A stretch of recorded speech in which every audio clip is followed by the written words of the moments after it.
नमस्कार आप सभी का गोल्डन टिकट 21 में तो फाइनली अगला क्लास लेके आ चुका हूँ बायोलॉजी का। ये तीसरा क्लास है। आप इससे पहले वाला क्लास नहीं देखे हैं तो जाके जरूर देख लीजिएगा। आपके मन में अभी क्वेश्चन आ रहा होगा कि सर आपने तो बताए थे, क्लास जो मैंने दूसरा दिया था तो वहां पे मैंने आपको बताया था कि भाई अगला जो क्लास आएगा सेल का मतलब कि कोशिका का। तो आपने यहाँ पे आप देख रहे होंगे, जो आपके सामने लिख रहा होगा कि मतलब कि दिख रहा है पाचन तंत्र मतलब कि डाइजेस्टिव सिस्टम है ना। पाचन तंत्र को इंग्लिश में डाइजेस्टिव सिस्टम कहते हैं।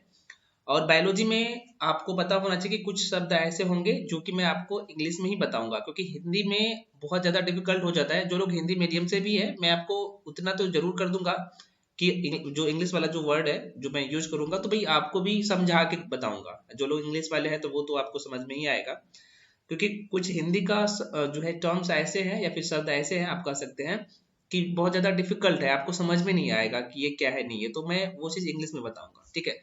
तो सेल पढ़ने से पहले मैं आपको पढ़ाऊंगा पाचन तंत्र, क्योंकि सेल थोड़ा सा जो टॉपिक अगर देखा जाए, अगर आप कभी बायोलॉजी नहीं पढ़े तो आपको हो सकता है कि समझने में थोड़ा सा कठिनाई हो सकता है, लेकिन मैं आपको सारी चीज बहुत ही आसान से समझा दूंगा। अगर एक बार भी मतलब कि कभी भी आप साइंस नहीं पढ़े हैं तो पर भी समझ में आएगा, क्योंकि मैं आपको बेसिक से ही सब कुछ पढ़ा रहा हूँ, है ना। तो आज मैं आपको जो पढ़ाने वाला हूँ पाचन तंत्र से शुरू करने वाला हूँ, लेकिन पाचन तंत्र में जो मैं आपको पढ़ाने वाला हूँ यहाँ पे आप देख सकते हैं पोषण मत न्यूट्रिशन, क्योंकि ये आपको समझना चाहिए, क्योंकि मैं बेसिक बेसिक बातें बताऊंगा यहाँ पे सारी चीजें। तो आपको बायोलॉजी समझने में मतलब कि हलवा लगेगा, हालांकि बायोलॉजी बहुत ही आसान है, पता नहीं लोग को टफ क्यों लगता है। और बायोलॉजी में फुल मार्क्स लाएंगे आज के बाद, मुझे पता है, ठीक है ना। तो मैं आपको पहले लेके चलता हूँ आगे कि भाई कौन कौन से टॉपिक मैं आपको पढ़ा चुका हूँ। मैं आपको एक बार दिखा देता हूँ। तो बायोलॉजी की बात की जाए तो सबसे पहले जो हम लोग टॉपिक पढ़े थे यहाँ पे, मैंने आपको बताया था, मैं थोड़ा सा कलर चेंज कर लेता हूँ, ठीक है। यहाँ पे देखिएगा तो बायोलॉजी में आपको ये पहला टॉपिक जो है जीवधारियों का वर्गीकरण, नहीं देखे हैं तो जाके जरूर देख लीजिएगा फ्रेंड्स, क्योंकि बहुत महत्वपूर्ण है। और जीवधारियों का वर्गीकरण क्लासिफिकेशन बहुत इंपॉर्टेंट है। यहाँ पे जो है अलग अलग जो जगत है मैं सब कुछ बताया था, कुछ बेसिक बातें बताया था, तो वो जाके जरूर देखिएगा। और ये जो दोनों टॉपिक है कोशिका मतलब सेल और सेल डिवीजन मतलब कि कोशिका विभाजन, दोनों छोड़ रहा हूँ, पढ़ाऊंगा मतलब कि डाइजेस्टिव सिस्टम के बाद पढ़ाऊंगा उसे, ठीक ना। तो आज जो हम लोग शुरू कर रहे हैं यहाँ से पाचन तंत्र से, है ना, डाइजेस्टिव सिस्टम से। तो डाइजेस्टिव सिस्टम में भी आप सबको मैंने बताया था पहले भी कि पहले मैं आपको न्यूट्रिशन पढ़ाऊंगा, उसके बाद यहाँ पे इसके बारे में एक एक करके समझने वाले हैं, क्योंकि न्यूट्रिशन के बारे में आपको जानना चाहिए और क्वेश्चन यहाँ से पूछे जाते हैं भर भर के, ठीक है ना। तो चलिए शुरू करते हैं कहानी को। तो मैं थोड़ा सा इसे जूम कर लेता हूँ। ये जो आपको फिगर दिख रहा होगा, है ना, ताकि मैं आपको जो बताऊं तो कायदे से सारी चीज समझ में आ जाए आपको। और ये जो शरीर का अंग है ना, शरीर के अंदर के भाग को तो मैं तो आपको थोड़ा सा कहानी बताता हूँ। जैसे मान लीजिए हम लोग खाना खाते हैं तो खाना जो है हम लोग मुंह से खाते हैं, मुंह से होते हुए खाते खाते जो है ये खाना कहाँ से, तो आप कहेंगे सर ये जो है ग्रास नली होते हुए खाना पहुंचता है यहाँ पे, ये है स्टोमिक, है ना, ये स्टोमिक है। मैं आपको थोड़ा सा दिखाने की कोशिश यहाँ पे। और यहाँ पे जो है अलग अलग तरह का एंजाइम निकलता है, ठीक है ना। और एंजाइम निकलता है खाना में मिलता है, उसके बाद खाना जो है यहाँ पे ये जो आप देख रहे हैं रेड कलर का यहाँ पे, ये है स्मॉल इंटेस्टाइन मतलब कि छोटी आंत। यहाँ पे लिख भी दिया हूँ, मैं आपको समझाऊंगा सारी चीजें, मैं आपको कुछ बेसिक बातें बता दे रहा हूँ। तो खाना यहाँ पे स्मॉल इंटेस्टाइन में आता है। और यहाँ से जो है ये जो आप देख रहे हैं, है ना, ये जो आप देख रहे हैं लगभग यहाँ पे कह सकते हैं ग्रीन कलर का, है ना, ऑफ ग्रीन है ये। तो ग्रीन कलर का जो देख रहे हैं ये है लार्ज इंटेस्टाइन, यहाँ पे भी लिख दिया हूँ, देख सकते हैं लार्ज इंटेस्टाइन है। यहाँ पे खाना आता है और उसके बाद जो है यहाँ पे भी अलग अलग तरह का जो है एंजाइम मिलेगा। और खाना जो है यहाँ से एकदम जो है यहाँ से आते आते पचा हुआ खाना एनस के द्वारा बाहर निकल जाएगा। ये तो बेसिक बात है। अब मैं थोड़ा सा आपको जो है ये जो अलग अलग जो पार्ट है, हालांकि मैं बताऊंगा ये एक एक पार्ट में बताऊंगा इसके बारे में, ये है क्या सब कुछ बताऊंगा, मैं आपको थोड़ा सा समझा रहा हूँ। हालांकि आज के वीडियो में हम लोग न्यूट्रिशन के बारे में देखने वाले हैं, मैं थोड़ा सा समझा देता हूँ यहाँ पे, है ना। तो ये जो आप देख रहे हैं ये जो है रेड कलर का, है ना, कलेजी कलर का, ये है हम लोग का कलेजी है मतलब कि लीवर है ना। ये हम लोग का पेट है, स्टोमिक है ना। ये इफोगस है, ये आपको पता होगा। और ये जो है आपको दिख रहा होगा ये मुंह है जहां से हम लोग खाना खाते हैं, है ना। और ये है रेटिकुलम है और ये एनस है। इसका कार्य क्या है मैं आपको सब कुछ बहुत ही कायदे से समझाऊंगा, अभी मैं आपको थोड़ा सा बता दिया हूँ ताकि भाई आपको ये बेसिक सी बातें पता रहे, ठीक है। अब मैं ये आपको यहाँ पे जो है जूम आउट करता हूँ और यहाँ पे मैं आपको बताने का कोशिश करता हूँ न्यूट्रिशन के बारे में, ठीक है। तो जरा सा ये टॉपिक आपको पढ़ना क्यों चाहिए, क्योंकि महत्वपूर्ण है और आपकी परीक्षा में यहाँ से क्वेश्चन पूछे जाते हैं ना। तो देखिएगा डाइजेशन क्या है, जो चीज मैं आपको समझाया हूँ वही चीज मैं यहाँ पे लिख भी दिया हूँ कि भोजन के जो बड़े बड़े टुकड़े होते हैं ना, तो शरीर के जो अलग अलग मैंने भाग बताया, पार्ट्स बताया अंदर में, तो ये बड़े बड़े टुकड़ों को क्या करता है, छोटे टुकड़े में क्या करता है, बदलता है, और वही कहलाता है पाचन। तो सिंपल शब्दों में अगर आपसे पूछा जाए भाई डाइजेशन होता क्या है, तो आप कहेंगे सर जो भोजन के जो बड़े बड़े टुकड़े हैं, जो टुकड़े होते हैं उन्हें छोटे छोटे टुकड़े में क्या करता है, कन्वर्ट करता है, बदलता है, वही पाचन कहलाता है ना। अभी मैं बताऊंगा सारी चीजें, क्योंकि अभी आज मैं आपको जो है यहाँ पे पढ़ाने वाला हूँ न्यूट्रिशन, है ना। न्यूट्रिशन में अलग अलग जो है यहाँ पे तत्व होंगे। तो यहाँ पे देखिएगा, अब यहाँ पे थोड़ा सा देखिएगा, ये मैं फिर से रिपीट कर रहा हूँ क्योंकि हम लोग यहाँ पे न्यूट्रिशन को देखेंगे आज के वीडियो में यहाँ पे देखने वाले हैं। तो पोषण की बात की जाए तो हिंदी में पोषण कहते हैं और इंग्लिश में न्यूट्रिशन कहते हैं, ठीक ना।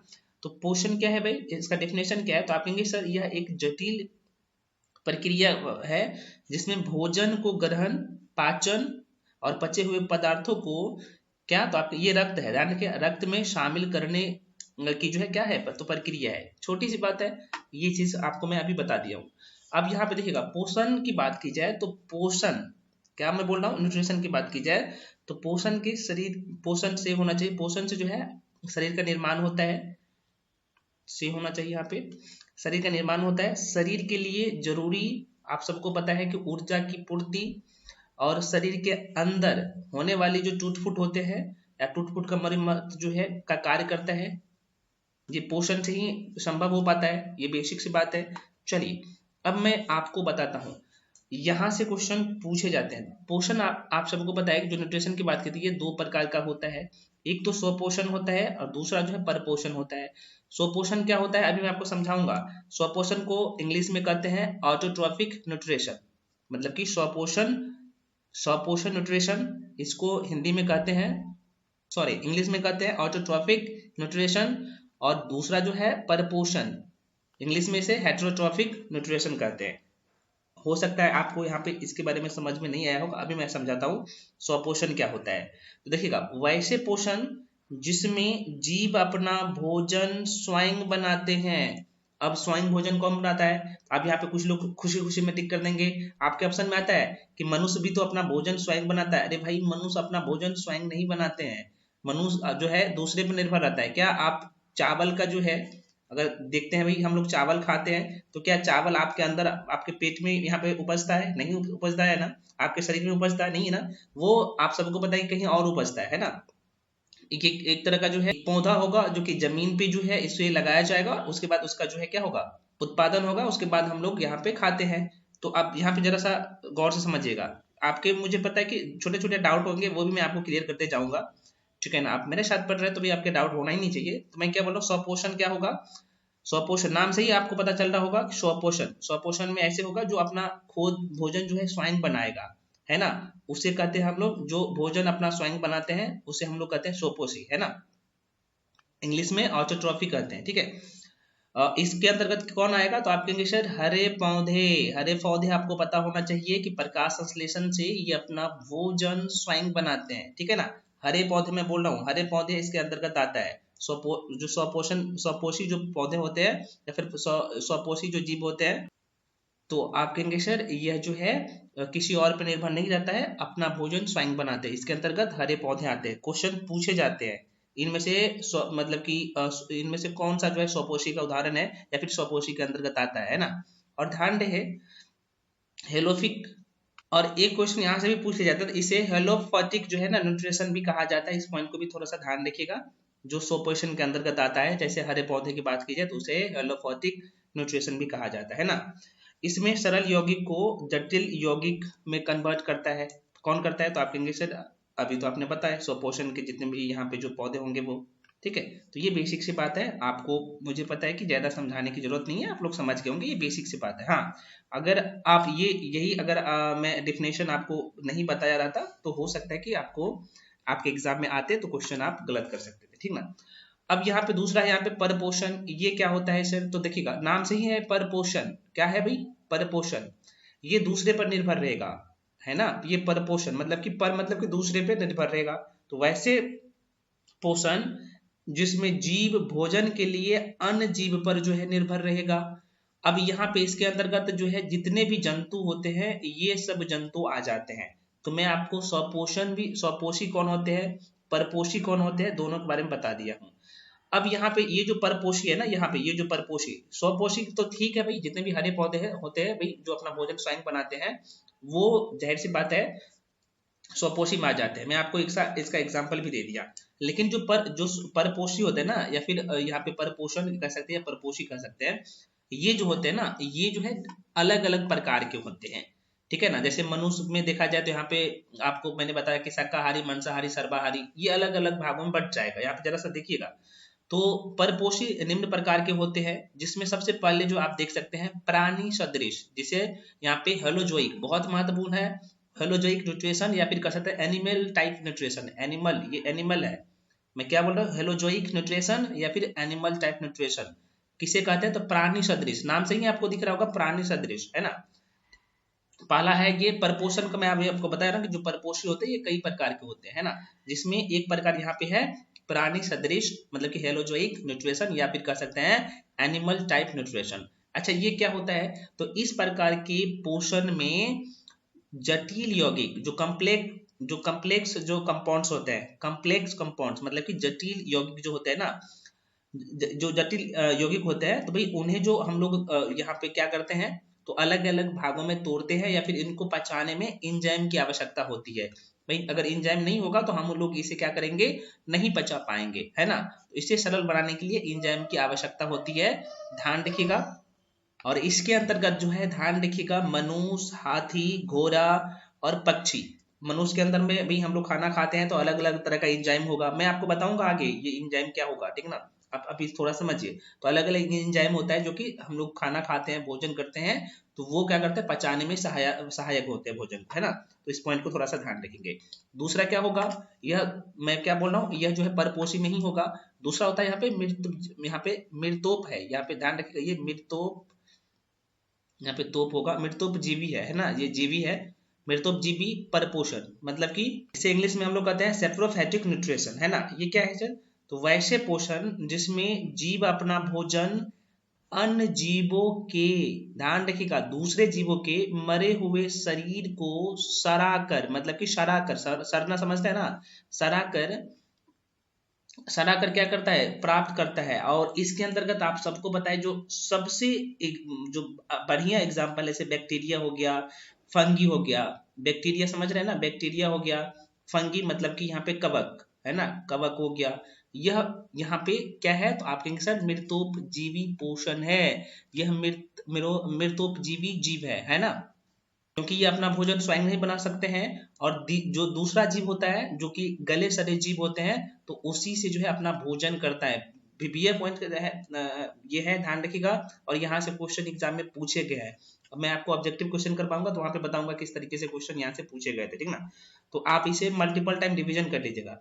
अब यहाँ पे जो है, जो परपोषी मैंने आपको बताया था, उसमें मैंने आपको बताया ये कई प्रकार के होते हैं। तो जो अगला जो यहाँ पे तीसरा जो आप देख सकते हैं, ये महत्वपूर्ण है ना, यह परजीवी परपोषण है ना। ये परजीवी परपोषण क्या है सर, इसे इंग्लिश में कहते हैं, यहाँ पे देख लीजिएगा, पैरासिटिक न्यूट्रिशन इसे कहा जाता है। अब ये क्या होता है सर, तो देखिएगा, पर यहाँ पे हालांकि आपको दिख ही रहा होगा कि परजीवी, तो ये क्या होगा कि वैसे जीव, ध्यान रखिएगा, हालांकि आपको यहाँ पे तस्वीर भी दिख रहा होगा, क्योंकि इसलिए मैं लगा दिया कि महत्वपूर्ण है ना। तो ये परजीवी पोषण क्या होता है, ये दूसरे पर निर्भर रहेगा, फुल्ली दूसरे पर निर्भर रहेगा, है ना। तो यहाँ पे देखिएगा, वैसा पोषण जिसमें कोई अन्य जीव, इसमें क्या होगा कि दूसरा जीव जो है किसी अन्य जीव पर निर्भर रहता है, आश्रित रहता है, और यह जो है उस पर वास भी करते हैं, अपना भोजन स्वयं उसी से लेते हैं, दूसरे जीव से ही करते हैं। इसका जो महत्वपूर्ण जो उदाहरण है, जैसे जोंक हो गया, ये जोंक समझते हैं ना भाई, लीच आपको पता ही होगा, ये जोंक है ना। आप देखे होंगे यार, देर से हट जाता होगा, देखिएगा, ये मनुष्य के ये हाथ है, फिर कहीं पे भी कैसे जो है यहाँ पे देख सकते हैं कैसे इसका खून पी रहा है। तो ये जोंक इसका जो है सबसे बड़ा जो है उदाहरण है। और ये जो अगला पौधा में अगर देखा जाए, तो पौधा में भी आप देख सकते हैं, अमर बेल का पौधा है ना, ये है अमर बेल का पौधा, यहाँ पे लिख देता हूँ, अमर बेल का जो पौधा होता है, यह किसके अंतर्गत आता है, तो आप कहेंगे सर यह जो है परजीवी होता है ना, ये परजीवी परपोषण होता है, ये दूसरे पर आश्रित रहता है। तो इससे ध्यान रखिएगा, मैं हालांकि तस्वीर भी लगा दिया हूँ ताकि आपको यहाँ पे सब कुछ, अमरबेल का पौधा आप देख सकते हैं दूसरे पौधा पर यह निर्भर रहता है ना। तो ये है ना, इसका उदाहरण भी यहाँ पे मैं जोक लिख दिया हूँ, जो लिख दिया हूँ, अमरबेल का पौधा लिख दिया हूँ। तो आशा करते हैं आपको समझ में आ रहा होगा। अब यहाँ पे देखिएगा स्तनधारी में पोषण, स्तनधारी में पोषण कैसे होता है, तो यहाँ पे देखिएगा स्तनधारी जो होता है ना, स्तनधारी में मनुष्य भी आ जाता है, ठीक है ना। तो स्तनधारी में 3 प्रकार का पोषण होगा, कौन कौन सा, शाकाहारी, मांसाहारी और सर्वाहारी। अब यहाँ पे मुझे पता है कि ये आप लोग बचपन में ही 6th क्लास में पढ़े होंगे, शाकाहारी क्या होता है, मांसाहारी क्या होता है और यहाँ पे सर्वाहारी क्या होता है ना, बचपन से आप लोग पढ़ते आए हैं। मेरा मोटिव है कि भाई, क्योंकि आप बहुत पहले पढ़े होंगे मुझे पता है, तो देखिए आप लोगों में से कुछ लोग ऐसे होंगे जिनको पता होगा सब कुछ, मुझे पता है। मैं यहाँ पे बेसिक बेसिक बात इसलिए बता रहा हूँ क्योंकि ये जो मैं आपको सीरीज लेके आप लोगों के बीच में आया हूँ, यह 6 to लेके 12 तक का जो है एनसीईआरटी का कंपाइलेशन है, एनसीईआरटी का कंपाइलेशन है। तो जाहिर सी बात है मैं एक भी चीज मिस नहीं करूंगा, और एक आपके एग्जाम के दृष्टिकोण से जो महत्वपूर्ण है वो तो मैं करवाऊंगा, है ना। तो देखिएगा मैं आपको क्या बता रहा हूँ अभी कि स्तनधारी में पोषण यह 3 प्रकार का होता है, एक तो शाकाहारी होगा, मांसाहारी होगा, सर्वाहारी होगा। तो शाकाहारी क्या होता है सर, यहाँ पे देखिएगा शाकाहारी वैसे जीव जो अपना भोजन क्या होता है, आप कहेंगे सर यहाँ पे पौधे से प्राप्त करते हैं, उसे शाकाहारी कहते हैं। मतलब कि यह जो है घास भूसा खाते हैं, मतलब कि जैसे खरगोश हो गया, बकरी हो गया, गाय हो गया, क्योंकि ये मांस मछली तो खाते नहीं है ना। तो ये सब क्या है, ये शाकाहारी है। मांसाहारी क्या है सर, तो यहाँ पे देख लीजिएगा मांसाहारी क्या होगा, बहुत महत्वपूर्ण है, आप हालांकि आप सबको पता होगा। तो आप लोग बचपन से पढ़ते आए कि भाई मांसाहारी वैसे जीव होगा जो अन्य जीवों पर क्या होता है, निर्भर रहता है। जैसे आपका हो गया बाघ हो गया, ये चीता है, ध्यान रखना, ठीक है ना। ये चीता हो गया, शेर हो गया, सांप हो गया, मेढक भी है ना, मेढक हो गया, ठीक है ना, कुत्ता हो गया। अच्छा कुत्ता किस में आता है बताइएगा, यहाँ पे मुझे पता है बहुत सारे लोग मांसाहारी कहेंगे। अच्छा कुत्ता क्या है, कुत्ता नहीं है ये, कुत्ता बताइएगा जो डॉग है ना, ये शाकाहारी है या सर्वाहारी है, मांसाहारी है, बताइएगा कमेंट सेक्शन में आप लोग कमेंट करके बताइएगा। तो ये है जो है मांसाहारी है, ठीक है। सर्वाहारी कौन सा होता है सर, आप कहेंगे सर सर्वाहारी वैसे, यहाँ पे मैं बोल रहा हूँ स्तनधारी। अब हालांकि आप लोग पकड़ लिए होंगे कि आप जो डॉग है किस में आएगा, है ना। तो वैसे स्तनधारी जीव जो भोजन के रूप में पौधे के साथ साथ जंतु के मांस का भक्षण करते हैं, जंतु का मांस का भक्षण करते हैं, वह होता है सर्वाहारी, जिसमें हम लोग खुद आ जाते हैं। जैसे आपका हो गया यहाँ पे मनुष्य हो गया, जंगली सुअर हो गया, है ना, चिंपैंजी हो गया, भालू हो गया, ये सब क्या है, तो आप कहेंगे सर ये सब सर्वाहारी है। तो यहाँ पे मनुष्य के लेके क्वेश्चन पूछा जाता है कि मनुष्य क्या है, शाकाहारी है, सर्वाहारी है या मांसाहारी है। लोग खुशी खुशी में टिक कर देते हैं कि अच्छा कुछ तो शाकाहारी है। शाकाहारी का मतलब ये होगा कि ये मांस मछली नहीं खाता होगा। बेटा शाकाहारी का मतलब ये नहीं होता, शाकाहारी का मतलब ये होता है जो पेड़ पौधे से ही अपना भोजन प्राप्त करते हैं, वो होता है शाकाहारी। मनु सर्वाहारी होता है, ठीक है ना, ध्यान रखना, सब कुछ खाता है, ठीक है। तो ये बेसिक सी बात था और मैंने आपको सारी चीज बताने का कोशिश किया हूँ। अब आपके मन में क्वेश्चन आएगा कि सर इस तरह का क्वेश्चन कैसे पूछे थे पेपर में, तो मैं सब कुछ बताऊंगा और जब ऑब्जेक्टिव क्वेश्चन करवाऊंगा तो सारे क्वेश्चन करवाऊंगा, ठीक है। अब ये कुछ तो बेसिक बात था जो कि आप सबको बेसिक समझ होना चाहिए, और आई होप कि अगर आप नहीं भी जानते होंगे तो आज के बाद आप गलती नहीं करेंगे। बेसिक बेसिक बातें, शाकाहारी क्या होता है, सर्वाहारी क्या होता है, परपोषी क्या होता है, मृतपोषी क्या होता है, परजीवी, में सब कुछ बता दिया हूँ, है ना। अब यहाँ पे देखिएगा भोजन के अवयव मतलब कि कंपाउंड्स ऑफ फूड। अब इसको जरा से देखिएगा, बहुत महत्वपूर्ण पॉइंट बता रहा हूँ, ध्यान रखिएगा। तो मैं क्या बोल रहा हूँ, मनुष्य में शारीरिक आवश्यकताओं की पूर्ति के लिए, जब हम लोग का जो शरीर की आवश्यकता जो है ना, अलग अलग जो है तत्व का यहाँ पे जरूरत है, तो वही चीज मैं यहाँ पे मेंशन भी कर दिया हूँ, हालांकि मैं तस्वीर भी लगा दिया हूँ, यहाँ पे देख सकते हैं। तो मैं यहाँ पे क्या बोल रहा हूँ, मनुष्य में शारीरिक आवश्यकताओं की पूर्ति के लिए भोजन की आवश्यकता होती है। जाहिर सी बात, अभी हम लोग भोजन नहीं करेंगे तो एकदम मतलब एक हड्डी भी नहीं बचेगा, ये गल के ये खत्म हो जाएगा, तो भाई भोजन की जरूरत पड़ेगी। तो जिसमें कुल मिलाकर 40 तत्व की जरूरत होता है, ठीक है ना। लेकिन सभी तत्व आपको नहीं पढ़ना है। जिनमें आपके परीक्षा के दृष्टिकोण से अगर महत्वपूर्ण की बात की जाए तो कार्बोहाइड्रेट के बारे में हम लोग पढ़ेंगे, प्रोटीन के बारे में पढ़ेंगे, वसा के बारे में पढ़ेंगे, हमारे शरीर में कितनी जरूरत है, और उसके बाद यहाँ पे खनिज लवण के बारे में पढ़ेंगे, जल जो है हमारे शरीर में कितने प्रतिशत पाया जाता है उसके बारे में देखेंगे, विटामिन जो है कौन कौन से हमारे शरीर में पाया जाता है वो देखेंगे, क्योंकि ये जरूरत है। तो हमारे शरीर में जो प्रमुख तत्व है, क्योंकि हम लोग को सिर्फ यही पढ़ना है, क्योंकि पढ़ने के लिए बहुत कुछ है, आपको सब कुछ नहीं पढ़ना है, आपकी परीक्षा के दृष्टिकोण से जो महत्वपूर्ण है वही पढ़ाऊंगा भी, और क्योंकि सब कुछ आप याद भी नहीं रख सकते है ना, तो ये सारे तत्व हम लोग पढ़ेंगे, ठीक है ना। अब यहाँ पे देखिएगा, तत्वों की बात कीजिए ना, तो तत्वों की आकार के आधार पर इन्हें दो भागों में बांटा गया, क्योंकि हमारे शरीर में जो है दो प्रकार के तत्व हम लोग जो है पाया जाता है, या फिर कह सकते हैं हम लोग ग्रहण करते हैं। एक तो बृहद अणु होगा, है ना, मैक्रो, ये है मैक्रो, MACRO है, मैक्रो मॉलिक्यूल्स है। मैं क्या बोल रहा हूँ, मैक्रो मॉलिक्यूल्स, मैं क्या बोल रहा हूँ, मैक्रो, ये है मैक्रो मॉलिक्यूल, मैक्रो मॉलिक्यूल। तो माइक्रो मॉलिक्यूल की बात की जाए तो हमारे शरीर में इसकी आवश्यकता ज्यादा है, और ये है मैक्रो और ये है माइक्रो, ये मैक्रो है और ये माइक्रो है, मतलब कि यहाँ पे सूक्ष्म मतलब कि छोटा छोटा जो अणु होगा उसकी आवश्यकता कम होगी, और बड़ा अणु में यहाँ पे आपको नाम से ही दिख रहा होगा बृहद अणु, मतलब कि जो बड़ा अणु जो होगा हमारे शरीर में उसकी मात्रा ज्यादा होगी।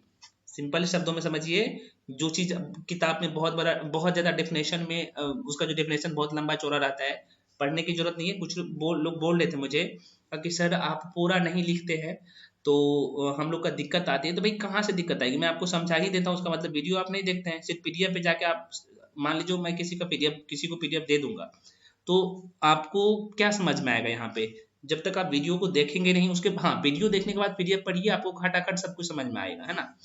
तो मैं अभी आपको क्या यहाँ पे समझाया, मैक्रो मॉलिक्यूल, है ना, तो इसमें हमारे शरीर में इसकी आवश्यकता ज्यादा है ना। अच्छा, इसके अंतर्गत जो है कौन कौन से तत्व आते हैं अभी मैं बताऊंगा।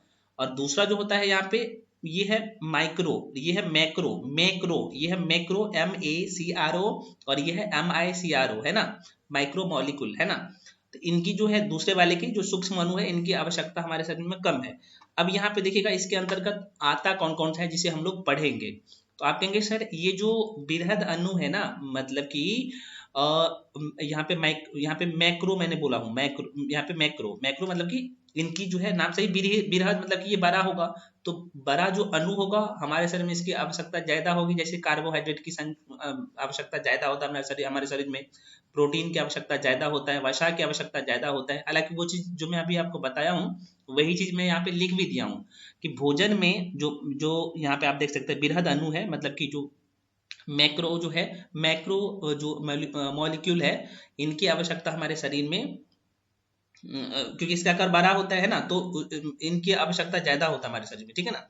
और यहाँ पे सूक्ष्म अणु होता है जो माइक्रो मॉलिक्यूल होता है। तो भोजन के रूप में इसकी बात की जाए तो हमारे शरीर में इनकी संख्या कम होता है। हमारे शरीर में यह जो है सूक्ष्म रूप से पाया जाता है, मतलब कि इनकी संख्या कम होता है हमारे शरीर में, ज्यादा आवश्यकता नहीं होता है ना। इसमें विटामिन, खनिज और जल, है ना। अब आपके मन में क्वेश्चन आएगा सर जल की मात्रा तो प्रतिशत में अगर देखा जाए तो लगभग यहाँ पे 65 से 70% है, तो ये कम कैसे है। मैं क्या बोल रहा हूँ, ये छोटे रूप में हमारे शरीर में पाया जाता है और इनकी आवश्यकता इसके कंपेयर में कम होता है। छोटे से पॉइंट थोड़ा सा ध्यान रखिएगा, ज्यादा दिमाग नहीं लगाना है, ठीक है। तो कल की क्लास में मैं आपको इसके बारे में एक एक करके पढ़ाऊंगा पहले, ठीक है ना। जितने भी यहाँ पे मैंने अभी आपको बताया जो हमारे शरीर में जो यहाँ पे मैं आपको यहाँ पे बताऊँ ना कि भोजन की जो अब ये पाए जाते हैं, जिसमें मुख्य रूप से हम लोग यहाँ पे देखेंगे कार्बोहाइड्रेट के बारे में, प्रोटीन के बारे में, वसा के बारे में, विटामिन के बारे में, एक एक करके समझेंगे, खनिज के बारे में, जल के बारे में, कुछ और यहाँ पे इंपॉर्टेंट पॉइंट है, मैं आपको सब कुछ पढ़ाऊंगा कल के क्लास में। उसके बाद हम लोग जो है मानव शरीर के तंत्र में पहुंच जाएंगे, डाइजेस्टिव सिस्टम को पढ़ेंगे, ठीक है। तो एक क्लास और दूंगा जिसमें मैं आपको ये सारे जो है जितने भी तत्व मैं बताया हूँ, जो माइक्रो मॉलिक्यूल और मैक्रो मॉलिक्यूल, मतलब कि यहाँ पे बृहद अणु और सूक्ष्म अणु को यहाँ पे मैंने बताया ना कि हमारे शरीर में दोनों की आवश्यकता होती है, दोनों की आवश्यकता हो, लेकिन ज्यादा मात्रा में इसकी आवश्यकता होती है ना, और कम मात्रा में इसकी आवश्यकता होती है हमारे शरीर में, ठीक है। तो सबको पढ़ेंगे एक एक करके, उसके बाद हम लोग मानव शरीर के तंत्र में जाएंगे बहुत जल्दी जल्द आपको कंप्लीट करवा देंगे। आप लोग निश्चिंत होकर पढ़िए, जितना पढ़ा रहा हूँ उसको करिए। और जो मैं आपको पढ़ा रहा हूँ, अगर आप चाहते हैं, मैं रिपीट कर दे रहा हूँ कि अगर आप चाहते हैं कि मैं ऑब्जेक्टिव क्वेश्चन बनाऊं, तो मैं आपको बताया हूँ कि भाई आप जो है घटना चक्र का जो ऑब्जेक्टिव वाली बुक आती है, अगर आपके पास वो है तो ठीक है, नहीं है तो आपके पास लुसेंट की जो ऑब्जेक्टिव वाली बुक है वहां से ऑब्जेक्टिव लगा सकते हैं। मैं भी ऑब्जेक्टिव क्वेश्चन करवाऊंगा, तो पहले मैं आपको थ्योरी एक बार कंप्लीट करवा दूंगा, उसके बाद जो है ऑब्जेक्टिव करवाऊंगा, ठीक ना। उसके बाद मॉक टेस्ट अगर आप चाहे तो लगा सकते हैं, लेकिन मैं कहूँगा मॉक टेस्ट अगर आप एक बार सिलेबस को कवर कर लीजिए पूरा, उसके बाद मॉक टेस्ट लगाइए तो फिर आपको ज़्यादा फायदा मिलेगा, है ना। अगर अभी से लगाना चाहते हैं तो आप लगा सकते हैं, बाकी आप लोग समझदार है, समझ रहे हैं, ठीक है। तो फ्रेंड्स मिलते हैं अगले वीडियो में। पीडीएफ आपके ग्रुप में डाल दिया जाएगा। और एक क्वेश्चन आप लोग का जो रहता है कि सर पीडीएफ हमें कहाँ से मिलेगा, जो लोग यहाँ पे पेड ग्रुप में नहीं है, हालांकि ये वीडियो हो सकता है कि मैं यूट्यूब पे भी डाल दूंगा, ठीक है ना। तो भाई आप लोग को ये पेड ग्रुप में मिलता है पीडीएफ, है ना, जो लोग पेड ग्रुप में उसी को मिलता है। और जो लोग आना चाहते हैं तो आ सकते हैं, अगर ये शायद अगर ये वीडियो जाएगा यूट्यूब पे तब, ठीक है। बाकी तो आप लोग पेड ग्रुप वाले ही हैं। चलिए तो मिलते हैं अगले वीडियो में, तब तक के लिए जय हिंद।